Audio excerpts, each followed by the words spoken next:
Hello மக்களே, welcome to the channel Tamil Family Reacts. நான் Swathi Prabhakar with me, my husband Vasu. வணக்கம். Part 1, 2, 3 பார்த்துருவீங்கன்னு நினைக்கிறேன். பார்க்கலாம், டிஸ்கிரிப்ஷன்லையும் ஷேர் பண்ணுறோம், போய் பாருங்க. இப்போ பார்க்கறதுக்குள்ள போயிடலாம்.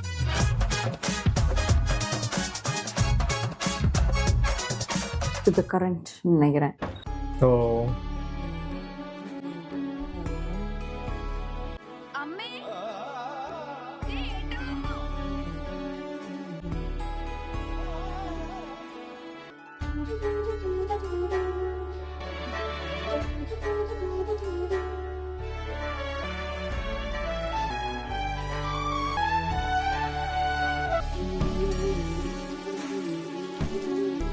போயிட்டு அது ஒரு பெரிய புஷன் வந்துருக்காரோ. தெரியல எங்கே போனார், என்ன நடக்குதுன்னு தெரியல. எவ்வளோ நாளாக ஒரு ஆள் இல்லை.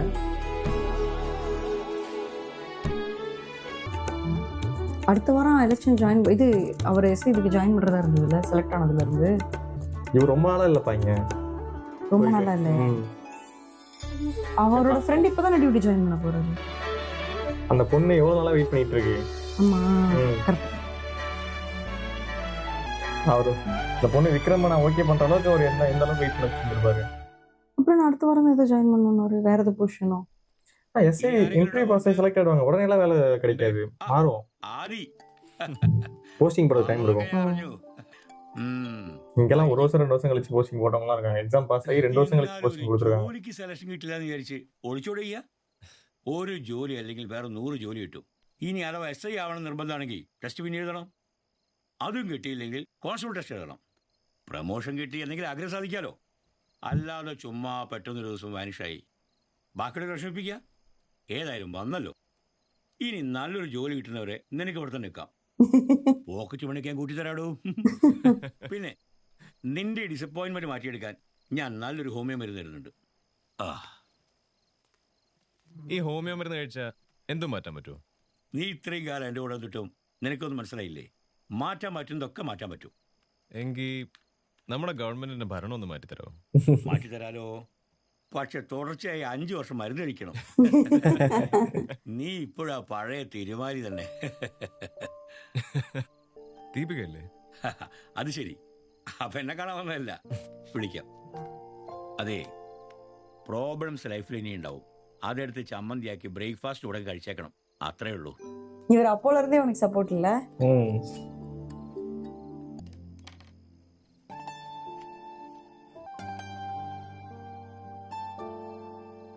Hi, how are you? ഞാൻ അയച്ച ലാസ്റ്റ് ഇമെയിൽ കിട്ടിയിരുന്നോ?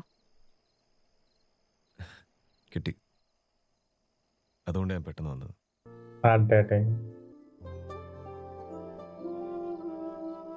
പക്ഷേ വൈകിപ്പോയി അല്ലേ?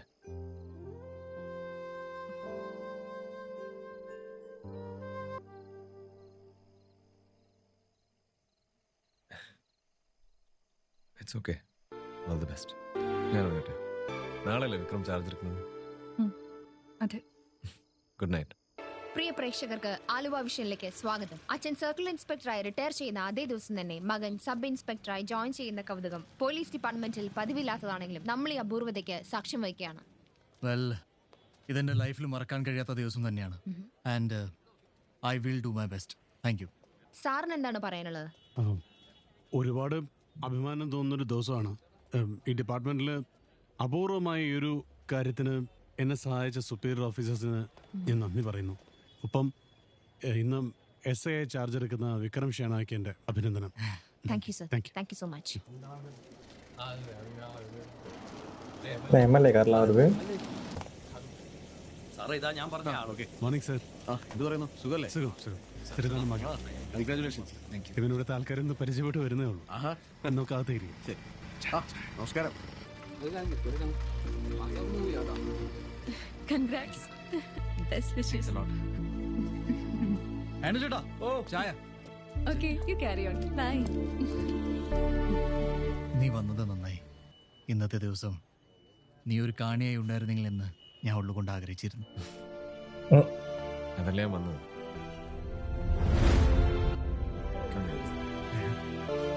ചേട്ടാ, ഓ ഇവർക്ക് ചായ കൊടുക്കും.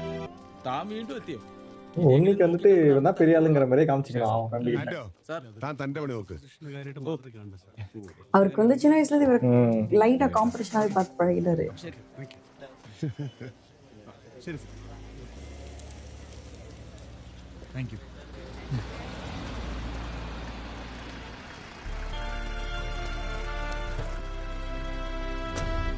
ஏய் ஏய், இது என்னப்பா? யஷ்வலா sir my son. Hi, congrats. Action hero Biju. ഞാനിവിടെ അടുത്തൊരു ഫംഗ്ഷൻ വന്ന അപ്പോഴാണ് ഇവിടെ ഇങ്ങനെ ഒരു കൗതുകം നടക്കണം എന്ന് இது தட்டத்தின் மாதிரியாது. Thank you so much. அந்த கெட்டப்ல இருக்காரு. അച്ഛനിപ്പോ റിട്ടയർ ആവാൻ 1 മാസം കൂടി ഉള്ളൂ. റബ്ബർ ബോർഡിലാണ്. എന്താണ് പുറത്ത് വെയിറ്റ് ചെയ്യൂ, ഞാൻ സാറോട് സംസാരിക്കുന്നുണ്ടല്ലേ. എന്നാ പിന്നെ കാര്യങ്ങൾ നടക്കട്ടെ. ഓ. ഹേയ് ആദി, ലോകേഷ്, എവിടെയായിരുന്നു? കുറച്ച് ദിവസം നോ കോണ്ടാക്ട്. ശബരിമലയിൽ നിന്ന് പോന്നു. താൻ ജോയിൻ ചെയ്തോ? Congrats dude. രവിയേട്ടാ, ഇത് രവിയേട്ടാ. Oh yes yes, police association അല്ലേ? ഇവൻ പറഞ്ഞ് കേട്ടിട്ടുണ്ട്. இப்ப இவர் யாரு? நிவின் யாரு? എനിക്കറിയാം. പുള്ളിയാണ് അസോസിയേഷൻ കോൺടാക്ട് വെച്ച് നാട്ടിൽ എന്റെ വെരിഫിക്കേഷൻ ഒക്കെ ഹാൻഡിൽ ചെയ്തത്. ഓ ഷേണായി സാർ അറിഞ്ഞോ? ഓ, ഈ ഷേണായാണ് ആ ഷേണായില്ലേ? இவர் என்ன பொசிஷன் போடுறது தெரியலையே, மலையாளத்துல வேற போட்டுருக்காரு. ഇതിൽ അവതരിപ്പിച്ചിട്ടില്ലേ? ഇല്ല. നമുക്കതങ്ങ് അവതരിപ്പിച്ചേക്കാം. என்ன பொசிஷன் சொல்லுங்கப்பா. ആടോ, ലോകേഷ്, റിട്ടയർ ചെയ്തുകൊണ്ട് വെറുതെ ഇരിക്കാൻ മിസ്റ്റർ പറ്റില്ല. ഷേണായി, സർ, ഞാൻ അങ്ങോട്ട് വിളിക്കാം. ഇതാരാണെന്ന് മനസ്സിലായോ? പിന്നെ എനിക്കറിയാം, എന്തറിയാം? Adithyan, son of late Kunjunni. അത് കറക്റ്റ്. തിരുവനന്തപുരത്ത് നിന്ന് ഡൽഹിയിലേക്കുള്ള ട്രെയിൻ യാത്രയിൽ വെച്ചിട്ടാണ് ഈ ആദിത്യൻ സൺ ഓഫ് ലേറ്റ് കുഞ്ഞുണ്ണിയെ ഞാൻ ആദ്യമായി കാണുന്നത്. ஓஹோ. புதுச்சேரியில செட் பண்ணிருப்பாரோ? ആ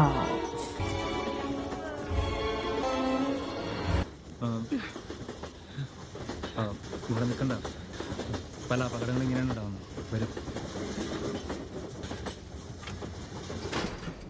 ഞങ്ങൾ പരിചയപ്പെട്ടു. ആദ്യത്തിന് അസ്വസ്ഥനാണെന്നും ഇതിൽ ഒളിച്ചോട്ടമാണെന്നും എനിക്ക് മനസ്സിലായി. என்ன வேலை பார்த்து வச்சிருக்கானுங்கன்னு தெரியல. இங்க வந்து இவன கலெக்டர் ஆகிட்டானுங்களா? தெரியலையே, போர்டு வேற மலையாளத்துல இருக்குப்பா. ബൈസാർ കണ്ടിരിക്കോ? എനിക്കെന്തോ അയാളെ വഴിയിൽ ഉപേക്ഷിച്ച് പോരാൻ തോന്നിയില്ല. ഞാൻ അയാളെ നിർബന്ധിച്ച് കൂടെ കൂട്ടി. அப்போ ரேண்டம் பேட்ச்மேட்ஸ் இல்ல. ഞാൻ ക്ലാസ്സിൽ പോകുമ്പോൾ പകലെല്ലാം ആദ്യത്തിന് വെറുതെ അലഞ്ഞു തിരിയുന്നു. அவர் தான் வந்து கை கொடுத்து தூக்கி இருக்காரு. അത് മടുത്തപ്പോ എന്നെ ബുദ്ധിമുട്ടിക്കണ്ടെന്ന് എഴുതിയായിരിക്കണം അയാൾ ചില്ലറ ജോലികളൊക്കെ ചെയ്തു. இவருக்கு பார்ட் டைம் ஜாப் பழக்கம் தானே. நார்த் போனது மியூசிக் ஸ்டைலே மாறி இருக்கு இல்ல? விபின் என்ன பேர் வருது? அந்த ஒரு மினிமல் அமௌண்ட் வந்து நம்ம லைஃப் எவ்வளவு மாத்துது இல்ல?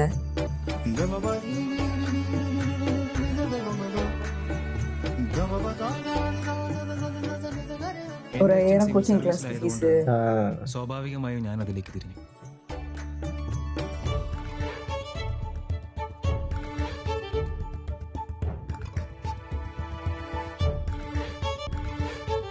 എന്തൊക്കെയോ സങ്കടങ്ങൾ അലട്ടുന്ന ആദിയെ ഒന്ന് മോട്ടിവേറ്റ് ചെയ്യാൻ ഞാനൊന്ന് ശ്രമിച്ചു നോക്കി. അയാളുടെ മനസ്സിലൊരു ലക്ഷ്യബോധം ഉണ്ടാക്കാനുള്ള എൻ്റെ ശ്രമം ഒടുവിൽ വിജയിച്ചു. അയാളുടെ ഉള്ളിൽ ഒരു കനൽ കെടാതെ ബാക്കിയുണ്ടെന്ന് അന്ന് ഞാൻ റിയലൈസ് ചെയ്തു. എൻ്റെ ഇൻസ്റ്റിറ്റ്യൂട്ടിൽ തന്നെ ഈവനിങ് ക്ലാസ്സിന് ഞാൻ അയാളെ കൊണ്ടുപോയി ചേർത്തു. அதான் குட் ஃப்ரெண்ட்ஸ் இருக்கிறது ரொம்ப இம்பார்ட்டன்ட். ஃபர்ஸ்ட் பேட்ச்ல ஃபுல்லா பேட் ஃப்ரெண்ட்ஸ் இருந்தாங்களா? ബാക്കി സമയം മുഴുവൻ അവൻ ഹാർഡ് വർക്ക് ചെയ്തു.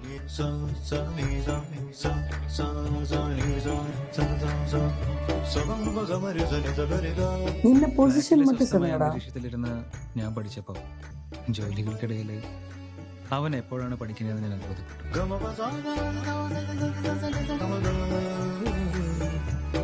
ஆனா இது மாதிரி நிறைய பேர் இருக்காங்க தெரியுமா? அதெல்லாம் அந்த ஒரு வெறி இருக்கணும்.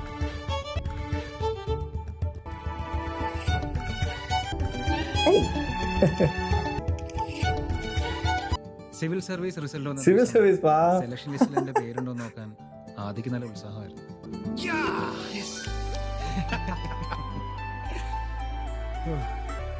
പക്ഷെ അവന്റെ പേരുണ്ടോ നോക്കാൻ ഒരു ഉത്കണ്ഠയും കണ്ടില്ല. ഒരു കോൺഫിഡൻസ് ഇല്ലാത്ത പോലെ നിക്കടോ. மேல இருக்க போறோம். ஓ லாஸ்ட். ആദിത്യ, നിന്റെ പേര് அவருக்கே தெரியாம அவர் படிச்சு பாஸ் ஆயிடுறாரு. I mean talented, it's just lack of but opportunity. அதை வந்து அவர் பொருட்படுத்த மாட்டாரு. You did it Adhi. அவருக்கு திறமை அவருக்கு தெரியலன்னு நினைக்கிறேன் இல்ல.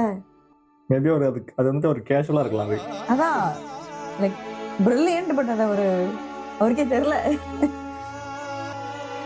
ஃபைனலி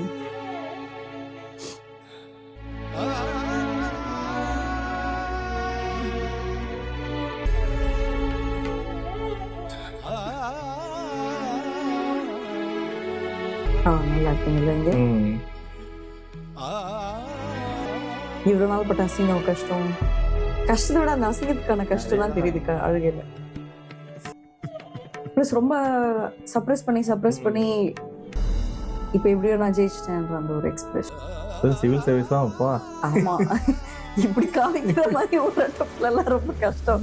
ചില കാര്യങ്ങൾ അങ്ങനെ ചെറിയ ലക്ഷ്യങ്ങളിൽ തട്ടി വീണാലും വലിയ ലക്ഷ്യങ്ങൾ നമ്മളെ കാത്തിരിക്കുന്നു. യെസ്, വീണ്ടും ഓടുന്നവർക്ക് മാത്രം. ഈ സിവിൽ സർവീസിലെ ഹയർ റെസിഗ്നേഷൻ പിള്ളേർക്കുതാ പുതിയ ലോകം, പുതിയ കാഴ്ചകൾ, PPS പാഠങ്ങൾ, പരിശീലനങ്ങൾ.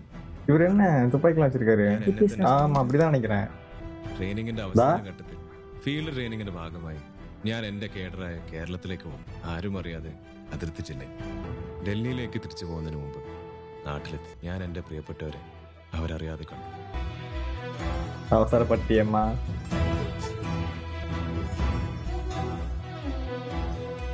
ആരെയും മറന്നുപോയതല്ല, ലക്ഷ്യത്തിലെത്തും മുമ്പ് ആരുടെയും മുന്നിൽ ചെന്ന് നിൽക്കാനുള്ള ആത്മവിശ്വാസമില്ലായിരുന്നു എന്നതാണ് സത്യം. ഈ യാത്രയിൽ എനിക്ക് ഏറ്റവും കടപ്പാടുള്ളത് മരണത്തിന്റെ വക്കത്ത് വെച്ച് എന്റെ തോളിൽ കൈവച്ച് എന്റെ പ്രിയ സുഹൃത്ത് ലോകേഷ്, പിന്നെ വീണ്ടും എഴുന്നേറ്റോടാൻ ഊർജ്ജം തന്ന എന്റെ സങ്കടങ്ങളോട്. இதெல்லாம் முடிச்சிட்டு தான் வந்து இறங்கிருக்காரு ஆட்டோல. ஒரு ரெக்கவரிக்காக போயிருந்திருக்காரு.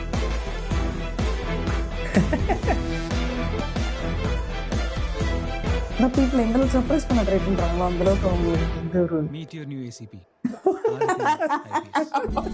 அசிஸ்டன்ட் கமிஷனர் ஐபிஎஸ்ல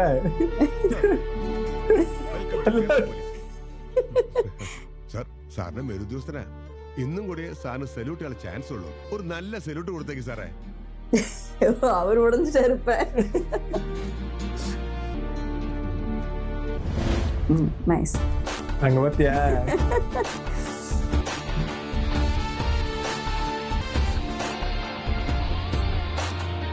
கொஞ்சம் கஷ்டமா தான் இருக்கு, முழுக முடியல.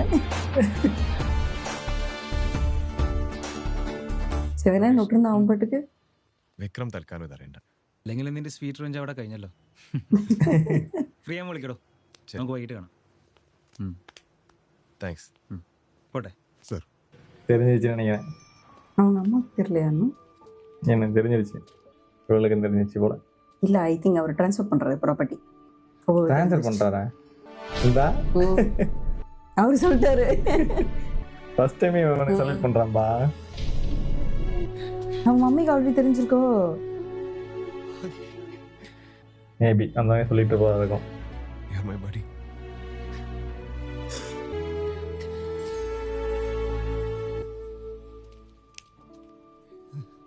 മത്സരത്തിൽ ഒപ്പം ഓടിയിരുന്ന ഓട്ടക്കാർ, നീ ഇല്ലെങ്കിൽ ഞാനില്ല, ഞാനില്ലെങ്കിൽ നീയും.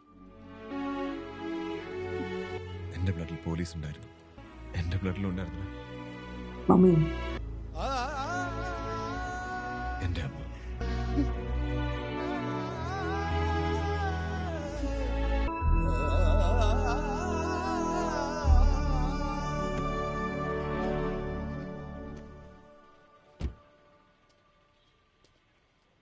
അതെ, പോകുമ്പോ ഒരാളെ കൂടി കൊണ്ടുപോയിക്കോ.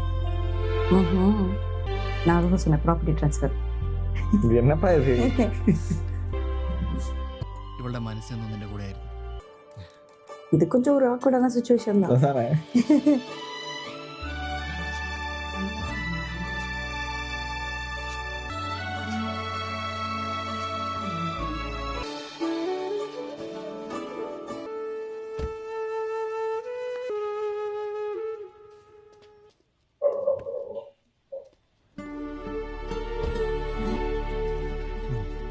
മത്സരം ഇവിടെ അവസാനിക്കുന്നില്ല. ഇനി നിന്റെ ഒപ്പം എത്താനുള്ള ഓട്ടം ഞാൻ ആരംഭിക്കാം. பாய்ஸ் ஃப்ரெண்ட்ஷிப் இல்லை. ஃபேஸ் ஆஃப் ஓகே, மூவி முடிஞ்சிருச்சு. உங்களோட தாட்ஸ் என்ன? ஒரு மாதிரி ஓகேவா இருந்துச்சு எனக்கு. ஏன்னா ரியாக்ஷன் கொடுக்குற அளவுக்கு ரொம்ப பெருசா நமக்கு அந்த மாதிரி எதுவும் சீன்ஸ்லாம் அந்த மாதிரி தெரியல. பட் ஸ்டோரி வைஸும் கான்செப்ட் வைஸும் கொஞ்சம் நல்லா இருந்துச்சு. மேபி நம்ம ஒரு மாதிரி நல்லா வந்து ஜாலியா என்ஜாய் பண்ணி ரியாக்ஷன் கொடுக்குற அளவுக்கு எனக்கு தெரிஞ்சதுல எந்த சீன்ஸ் வரல. பட் ஒரு மாதிரி மோட்டிவேஷனா ஒரு ஒரு ட்ராமா ஸ்டைல்ல அந்த படம் இருந்தது. ஃப்ரெண்ட்ஷிப் மெயினா அந்த ஃப்ரெண்ட்ஷிப்பை பத்தி சொல்லியிருந்தாங்க. அந்த ஃப்ரெண்ட்ஷிப் வந்துட்டு எந்த அளவுக்கு ஹெல்தியா இருக்கோ அது அந்த காம்படிஷன் வந்து மேல மேல அடுத்த லெவலுக்கு போகும். அது கொஞ்சம் ஈகோயிஸ்டிக்கா மாறிச்சு அப்படின்னா அது எந்த மாதிரி முடியுங்கிறதையும் அமைச்சிருந்தாங்க. நல்ல ஃப்ரெண்ட்ஸ் இருந்தாங்கன்னா நம்ம நல்ல பொசிஷன்ல போவோம். இல்லைங்கிறப்போ அது என்ன நடக்குங்கிறது நல்ல விதமா தான் இருந்துச்சு. ரொம்ப இது பண்ற மாதிரி இல்லை. பட் சின்ன வயசுல அவங்க எந்த சுச்சுவேஷன்ல அவங்க வளர்றாங்கிறத பொறுத்து அந்த ஃப்ரெண்ட்ஷிப் மாறிக்குது. ஒருத்தர் விட்டு கொடுத்துக்க மாட்டாங்க. பட் 2 பேருக்குள்ள ஒரு ஈகோ இருக்கு. அந்த ஈகோ வந்துட்டு அவங்க பேரண்ட்ஸ்னால வந்தது, அவங்களுக்கான வந்தது இல்ல. 2 பேருக்குள்ளயுமே நல்ல எண்ணம் இருக்கு. பட் 2 பேர் பேசிக்க மாட்டாங்க. பட் விட்டு கொடுத்துக்கவும் மாட்டாங்க. அதையும் காமிச்சிருந்தாங்க. அந்த 3 பேர் ஹீரோயின் சேர்த்து அந்த 3 பேரோட ஃப்ரெண்ட்ஷிப் வந்து நல்லாவே மெயின்டைன் ஆயிட்டு இருக்கு. பட் இவங்க 2 பேர் பேசிக்க மாட்டாங்க. பட் அவங்களுக்கு எது கெட்டது நடந்துடக்கூடாதுங்கிறதுல ஒரு ஃபோக்கஸ்டா இருக்காங்க. 2 பேரும் வந்துட்டு நீ பெரிய ஆளா நான் பெரிய ஆளாங்கிறத தான் கடைசி வரைக்கும் எடுத்துட்டு போனாங்க தவிர மற்றபடி எங்கேயும் வந்துட்டு டவுன் பண்ணலாம் இல்லை. உன்னை விட நான் ஒரு ஸ்டெப் மேல இருப்பேங்கிறது மட்டும் தான் அவங்க காமிச்சிக்கணும். கடைசியிலுமே அதான் நடந்துச்சு. நான் உன்னை நோக்கி நான் வந்துகிட்டு இருக்கேங்கிற மாதிரி. இவருக்கு வந்துட்டு டிகியை பொறுத்த வரைக்கும் அப்பா வந்து ஒரு திருடங்கிறதுனால அவர் நிறைய இடத்துல வந்துட்டு அவர் வந்துட்டு இன்சல்ட் பண்றாங்க. அதுக்கான ஒரு ப்ராப்ளம் அவர் ஃபேஸ் பண்றாரு. ஸோ அதனால வந்துட்டு அவர் மனசுக்குள்ள ஒரு வெறி வருது. எப்படியாவது நம்ம வந்துட்டு இந்த பேரை மாத்தி ஆகணும் அப்படிங்கிறது. அவரோட அப்பாவோட பழக்கமும் ஒரு சிலது அவர்கிட்ட வருது.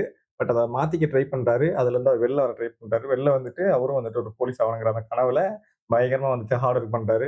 அந்த ஹார்ட் ஒர்க் வந்துட்டு ஒரு சில சூழ்ச்சியினால வந்துட்டு ஃபெயிலியர் ஆகும்போது, அதாவது அந்த லெவல்ல இருந்து அடுத்த லெவல் போலான்னு சொல்லிட்டு அவர் யோசிக்காம அப்பா மாதிரியே அவர் யோசிச்சிருக்காரு ஒரு இடத்துல. அந்த இடத்துல வந்துட்டு கை கொடுத்தவர் தான் நம்ம நிவின். ஸோ அந்த ஒரு கேரக்டர் பாத்தீங்களா, அடுத்து வந்துட்டு அவர் வேற லெவல்ல கொண்டு போயிடுச்சு. அவர் மனசுக்குள்ள வெறி இருக்கு. பட் நிறைய இன்சல்ட் பண்ணதுனால அவருக்கு வந்துட்டு ஒரு மாதிரி இதாக ஆரம்பிச்சிட்டாரு. அதுக்கு மேல அவரால் தாங்க முடியல. ஏன்னா அவர் நினைச்சிருந்தாரு அவரு எஸ்ஐ போஸ்ட் தான் அவருக்கு அவருடைய கெப்பாசிட்டிக்கு பெருசுன்னு. பட் அதை விட பெரிய பொசிஷன் அச்சீவ் பண்ற அளவுக்கு அவர்கிட்ட திறமை இருக்கு. பட் அதை சொல்றதுக்கு பக்கத்துல ஆள் யாரும் இல்லைங்கிறது தான் உண்மை. அவர் ஃப்ரெண்ட்ஸ் மேபி யாராச்சும் இருந்து ஃபைன் பண்ணியிருந்தாங்க. ஆக்சுவலா உன்னிமுகம் தான் அதை ஃபைன் பண்ணியிருக்கணும். பட் அவர் வந்துட்டு ஆப்போசிட்டா நினைச்சுக்கிறாருங்கிறதுனால அவரால் ஃபைன் பண்ண முடியல.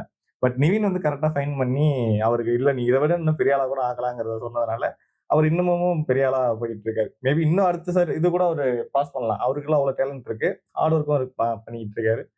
ஸோ அந்த மாதிரி ஒரு சில ஃப்ரெண்ட்ஸ் நமக்கு அமைஞ்சிட்டாங்கன்னா நம்மளும் அடுத்த லெவல்ல போயிட்டு இருப்போங்கிறத இந்த படத்துல சூப்பராக காமிச்சிருக்காங்க. ஓகே, ஒரு நைஸ் வாட்ச் தான் எனக்கு. எனக்கு அப்படிதான் தோணுச்சு. More of a commercial movie தான் இது. அண்ட் டிகே வந்து ஒரு யங் வெர்ஷன்ல பார்க்க முடிஞ்சது. அண்ட் எனக்குமே திரும்ப திரும்ப நம்மளோட சர்க்கிள் எப்படி இருக்கோ அப்படிதான் நம்மளோட லைஃப் ஸ்டைல் இருக்கும். மெயினா நம்ம சுத்தி இருக்க சர்க்கிள் வந்து இப்போ டிகியூக்கே வந்துட்டு அவருக்கு பயங்கர பிரச்சனை சின்ன வயசுல நிறைய மென்டலி நிறைய பிரச்சனை. ஏன்னா அவங்களோட ஃபேமிலி சுச்சுவேஷன்ஸ்னால இல்லை அப்பாவோட சுச்சுவேஷன்ஸ்னால. ஸோ அவர் அதை ஓவர் கம் பண்றதுக்கு அவருக்குன்னு ஒரு என்விரான்மெண்ட் அவர் கிரியேட் பண்ணிக்கிறாரு. பட் அந்த என்விரான்மெண்ட் வந்து அவரோட இன்டெலெக்டுக்கு ஏற்ற மாதிரியான ஒரு என்விரான்மெண்ட் இல்லை. அப்போ அது ஆட்டோமேட்டிக்கா என்ன ஆகுதுன்னா அவரை வந்து ரிவர்ஸ்ல தான் கூட்டிட்டு போகுது லைஃப்ல. அண்ட் அவர் உலகத்துக்குள்ளே இருக்கும்போது ஏதோ அவரோட லிமிடேஷன் இதுதான், அவரோட மேக்ஸிமம் இவ்வளவுதான் அவரே ஒரு லிமிட்ல வச்சுக்கிறாரு. ஒரு பாயிண்ட்டுக்கு மேல லிமிட்லெஸ்ஸா நிறைய ஆப்பர்ச்சுனிட்டிஸ் பார்க்கும்பொழுது அவரோட சர்க்கிள் அப்படியே வந்துட்டு வேற ஒரு சர்க்கிளா மாறும்பொழுது வெறும் இப்போதைக்கு நம்மளோட எக்ஸ்பென்சஸ் தான் பார்க்கணும்னு நினைக்கும் பொழுது ஒரு சர்க்கிள் இருந்தது. இல்ல நம்ம வந்துட்டு அந்த பேரை மாத்தணும்னு நினைக்கும் பொழுது அந்த ஊருக்குள்ள தெரிஞ்சது மேக்ஸிமம் எஸ்ஐ செலக்ட் ஆகி பெரிய பொசிஷன் போறதுதான் அவங்களோட சர்க்கிள் பெரிய விஷயம்னா எல்லாரும் அந்த எஸ்ஐக்கு அட்டெண்ட் பண்றது. அவர் அந்த என்விரான்மெண்ட்டை விட்டு தாண்டி அப்படியே வேற என்விரான்மெண்ட் போகும். ஓகே யூபிஎஸ்சி அடுத்து அதை விட பெரிய பெரிய ஆப்பர்ச்சுனிட்டின்னு அவருக்கு அந்த பார் இதுதான் அப்படின்னு அந்த பார் மாத்த அவர் அதை ஈஸியா அச்சீவ் பண்றாரு. ஸோ அவரோட சர்க்கிள் மாறணும்னா சூப்பராகவே அவரோட லைஃபும் மாறிடுச்சு. எனக்கு தெரிஞ்சு இது மோட்டிவேஷன் எந்த ஆங்கிள் நம்ம பார்க்கணும்னா நம்மளோட லிமிடேஷன்ஸ் நம்ம செட் பண்ணிக்க கூடாது respective of the past. And நம்மளோட சர்க்கிள் வந்து எப்படி இருக்குங்கிறது ரொம்ப ரொம்ப இம்பார்ட்டன்ட்ங்கிறத சொல்லியிருக்காங்க. மோர் தென் தட் இது ஒரு எனக்கு வந்துட்டு ஒன் அனதர் மூவி அந்த மொமெண்ட்க்கு நம்ம என்ஜாய் பண்ற ஒரு மூவின்னு இருக்கு. மற்றபடி ஐ திங்க் இந்த கான்செப்ட்ஸ் எல்லாமே நம்ம நிறைய பார்த்து நிறைய கத்துக்கிட்ட ஒரு விஷயம் இல்ல. ஆமா. அதுக்கப்புறம் இந்த நம்ம இதுக்கு முன்னாடி ஒரு படம் பார்த்தோம்ல ஆக்ஷன் ஹீரோ பிஜு, அந்த படத்துக்கும் இந்த படத்துக்கும் எனக்கு ஒரு சில இது வந்துட்டு கண்டுபிடிக்க முடிஞ்சது. என்னன்னா அந்த படத்துலயும் பார்த்தோம் அப்படின்னா ஒரு POV வந்துட்டு காமிப்பாங்க. ஆ. அங்கருந்து ஒரு 5 மினிட்ஸ்ல திரும்ப வந்துட்டு ஏன் அங்க வந்தாங்கன்னு சொல்லிட்டு ரிவர்ஸ் ஸ்டோரி வந்துட்டு ஸ்டோரி ரிவீலிங் ஆயிட்டு இருக்கும். ஆ. ஏன் அங்க வந்தாங்கன்னு சொல்லிட்டு. இப்ப மறுபடியும் இங்க பார்த்தோம் அப்படின்னா, இங்கேயுமே வந்துட்டு அதே சேம் டிகே வந்து இறங்குனாரு. பட் அதுக்கு முன்னாடி அவர் என்ன நடந்துச்சுங்கிறது தெரியல. மறுபடியும் ஸ்டோரி ரிவீல் ஆகி ஒரு ஸ்டோரி டெல்லிங் நடந்தது. மறுபடியும் ஏன் வந்துட்டு அங்க நின்னாங்கிற மாரி காமிச்சாங்க. அது வந்துட்டு 2 கன்டினியூவா நாங்க அந்த 2 படம் பார்க்குறோம். சரி, இது கொஞ்சம் புதுசா இருக்கு எங்களுக்கு. ஏன்னா டைரக்ட்டா சொல்லிட்டு போகாம, ஆ. ஸோ கடைசியா இருக்கிற அந்த 10 மினிட்ஸ்க்குள்ள ஒரு சீன் வந்துட்டு காமிச்சுட்டு, ஏன் இது நடந்துச்சுன்னு சொல்லிட்டு, அந்த ரிவர்ஸ்ல போயிட்டு ஸ்டோரி சொல்லிட்டு வர்றது கொஞ்சம் நல்லா இருந்துச்சு இதுல. ஏன்னா நமக்கு என்ன நடந்துச்சுங்கிறது அந்த ஒரு கியூரியாசிட்டி எனக்கு கிடைக்குங்கிறதுனால, அந்த ஒரு ஸ்டைல் ஆஃப் ஸ்டோரி டெல்லிங் வந்து நல்லா இருந்துச்சு இதுல எனக்கு. எஸ். நல்லா இருந்தது. ம். அடுத்த மூவில சந்திப்போம். Bye bye. பாய்.